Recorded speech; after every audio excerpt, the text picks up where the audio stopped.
Julian Gollop has failed to make a UFO game yet again. His half-digested leavings were bought by Alter, but they were so useless that this game was made basically from scratch. They decided to make a real-time tactics game and advertise it like having an active pause. Everyone disliked that. Obviously there is place in the world for real-time tactics. And not just for war games, battalions and commandos, for squad-sized ones too. But the thing is, we lack good squad RTT games, not bad ones. Turning an established turn-based IP into a real-time one has never resulted in anything good. And it is very hard to make a squad-level real-time tactics game. Things happen too fast, you have no time for planning, your toolset and unit AI have to be extremely good, every half second is precious and you can't afford to lose even one unit. The only good RTT on my memory is Soldiers of Anarchy. Now there is nothing you can do that Julian Gollop, XCOM himself. This game was made after Apocalypse, Interceptor, and Enforcer. No one has played those, so people were /r, comparing Aftermath to UFO. This game was made, and still exists, in the world where Enforcer is the second best game called XCOM. This game is weird. The Battlescape combat is real-time tactics, with the depth shallower than in Jagged Alliance back in action, and with worse controls and camera. Soldiers don't shoot without an order, and your orders are compulsorily added to a queue.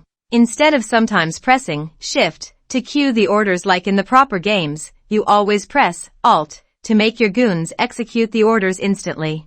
But the worst part with the group control is that the goons move at very different speeds. You select all with tilde and order them to move forward. Your fast guys run there and stumble upon an enemy. You select everyone with tilde and order them to shoot if possible. So the people with a line of fire will be shooting, but everyone without will stop in their tracks and do nothing. If you instead pick only the guys who have a line of fire, them shooting will still interrupt the move command for everyone else. That way the slow guys fall behind even harder. If you give a move command with 2 checkpoints, the fast guys will sit there and wait for everyone to catch up. But that is useless due to the nature of this game. Most of the time the game will queue the orders given without Alt. But it is inconsistent. If you order to shoot an alien, it can as easily cancel all the previous orders. The inventory management during Battlescape sucks too.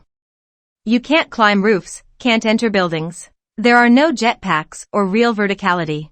The line of sight calculation is really bad on open rugged terrain, your guys often refuse to shoot. Especially with rocket launchers and grenade launchers. Meanwhile the enemies will shoot you through giant solids and entirely ignore woods. And past the mid-game almost all of them are using rocket launchers. When you put your dudes near corners they try to use the cover to shoot. It looks impressive with them leaning.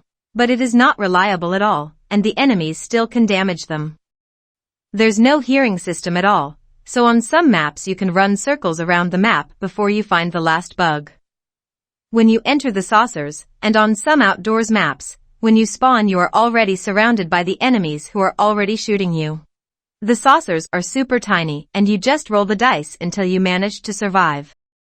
When the game starts to send stronger enemies against you, all the tactical missions boil down to save loading until the RNG smiles upon you.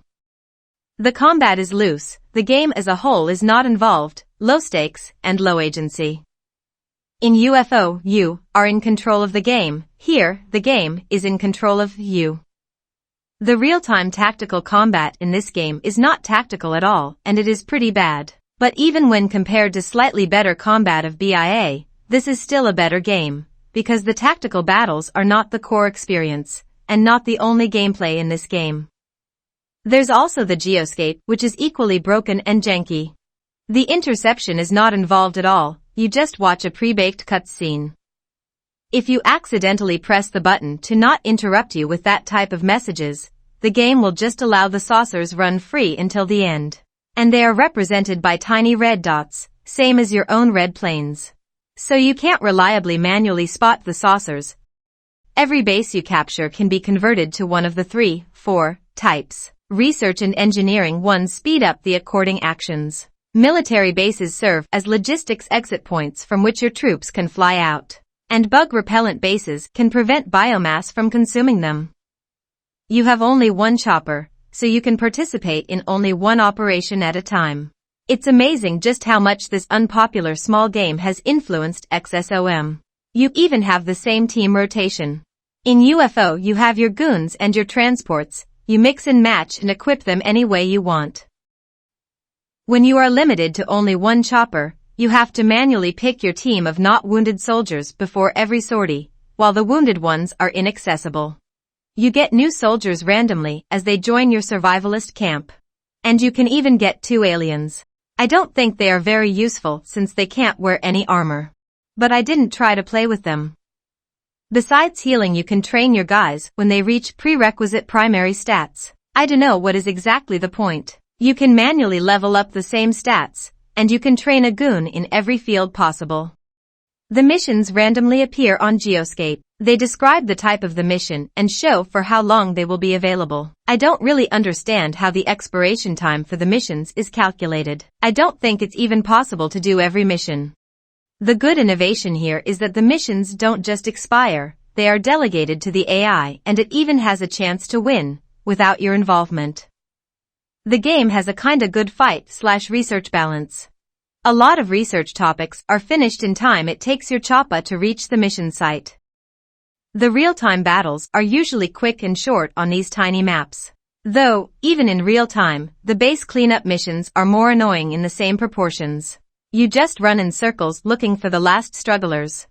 The battles are meaningless and not tactical at all, but even great tactical battles get old after 100 hours, and when they pose no challenge. Giant colonies in Terror are just long tedious mop-ups instead of a challenge. And even before you advance to offensive PSI, they are just RNG tedious mop-ups with a lot of save loading. Both UFO and Terror really lack a proper fight/research balance and auto-resolving the missions was missed. There are different types of missions on offer. Sometimes you need to kill them all. Sometimes capture live aliens.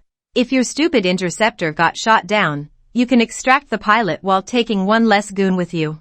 The story missions can ask of you to invade a place, pick up some stuff, and exfiltrate. Base defense missions are probably the most annoying. Your dudes are spawned in different places, while the enemy has good equipment and attacks fast. In the beginning you need to manage your supplies. You have many different guns, and they all require different ammo.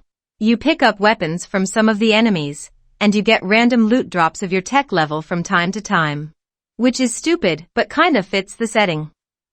Then you research the convoluted system of armors and weapons. There are tons of alternative damage and defense types. In theory you should bring a diverse set of things to cover all your bases, but in practice you can never predict what you will encounter on the mission, and them being RNG scramble you can't execute any tactics. The deployable guns look cool, but they are really slow. Psionic's duration is like 10x longer than Apocalypse, but it is still a real-time game and the expiration time is extremely short.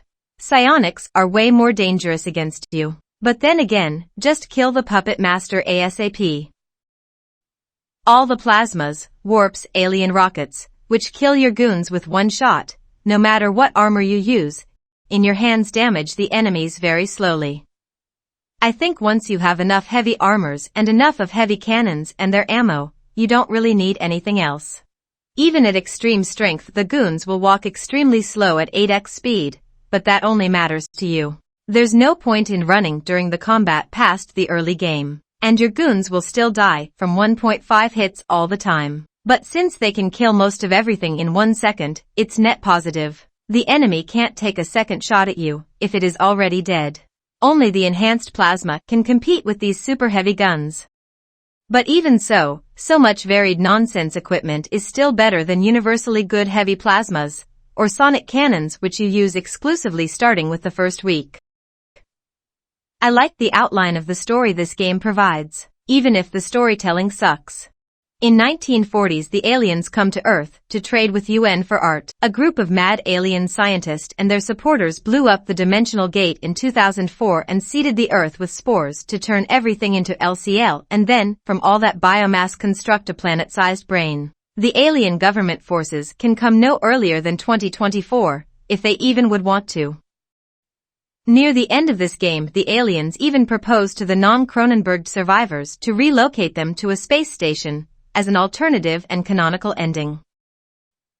The game has an art style. It is cringe cheap found footage performed by non-actors. And it is not good storytelling. The autopsies are especially pathetic, but it is definitely an art style. The early game enemies are Cronenbergs, which look alright, but the stupid camera takes an annoying spin around every new one you find. Everything is low poly, the textures are weak, this is a lot of barely assets. Yet the game makes sure you look at it up close. The sound design is sub-mediocre. The music is pretty serviceable. And I saw people who like stuff like it, liking this OST.